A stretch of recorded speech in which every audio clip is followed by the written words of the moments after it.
In February's Interview of the Month, AILA's Colorado Chapter Chair David Kolko discusses how the chapter, together with the Rocky Mountain Immigrant Advocacy Network and the Colorado Bar Association, helped the unaccompanied children who traveled from Central America to Colorado. In Colorado, we've really seen an explosion in the number of cases for the unaccompanied alien children that are appearing before the Denver Immigration Court. Denver has a juvenile immigration court docket, and in the past, the court docket involved 1 day per month. Somewhere between 30 to 50 kids were on the docket on a monthly basis. In the middle of 2014, we saw a substantial increase in the number of cases that were appearing before the court, and now we're seeing more than 400 kids that are currently appearing on the juvenile court docket in Colorado. So it's a multiple-fold increase, and the children obviously have a huge demand for quality legal representation when they're appearing in front of the judge. What happened was that AILA Colorado, with the RMIAN nonprofit, put on a CLE program here in Colorado, trying to build a reservoir of pro bono attorneys that would be available to accept the referral of these cases.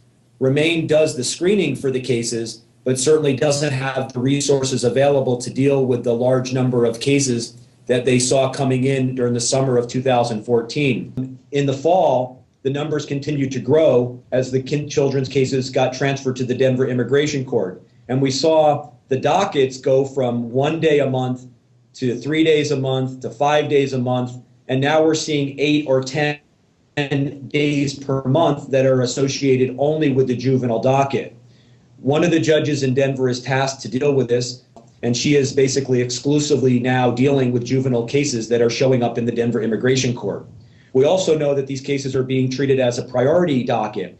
So it's not just a question of the number of cases that we're seeing, but it's also a question of how fast the cases are being moved through the immigration court system. So realizing this growing need, our colleagues at RMIAN also contacted with AILA Colorado, the Colorado Bar Association Immigration Law Section. AILA Colorado has around 250 plus members, where the Colorado Bar Association has more than 10,000 members, and obviously has a budget that is way beyond what our AILA Colorado budget is. So in the fall, we reached out to the executive director and the Colorado Bar Association president to try to inform them about what was happening here in Colorado with the juvenile docket at the immigration court. At first, they were a little reluctant because granting money or granting resources for this type of project isn't something that the Colorado Bar Association traditionally does. However, one of their real missions is access to justice. And so they did meet with representatives from RMIAN, with me, and with the president of the Immigration Law Section. And after they heard our presentation, they really were concerned about what was happening and the fact that these children were appearing without immigration lawyers. They really felt that it was part of their core mission in order to try to respond to this need. They unanimously agreed to grant a $50,000 matching grant, which is an unprecedented move by the Colorado Bar Association. The $50,000 is a matching grant. This money is being directed to RMIAN, and when the matching funds are combined with the other fundraising efforts, it's going to provide $100,000 of additional resources directly to RMIAN for them to respond to the number of UAC cases in Colorado. The grant is valid or authorized through June of this year, and currently we're in the process of trying to raise the additional money so that we can receive the full benefit of the matching funds. Well, we think this is going to mean a great deal. RMIAN is a really small nonprofit with a very tight budget. They are already trying to, before we secured this additional matching grant, they had about 1.5 staff members that were devoted to doing Know Your Rights presentations and to doing referrals and screening of cases and referrals out to the pro bono a group of lawyers that had agreed to accept these cases.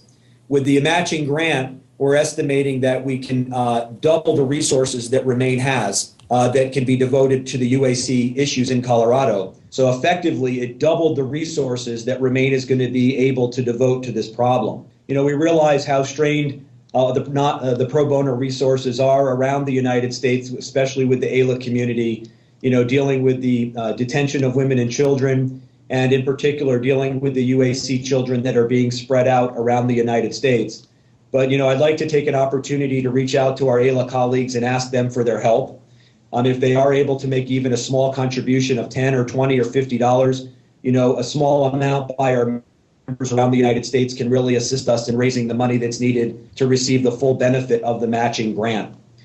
One of the things that we did is a lot of our Artesia volunteers that we had raised money for here in Colorado agreed that the money that we had raised to reimburse them for their expenses actually could be diverted to this matching grant. So we've been successful in raising thousands of dollars already.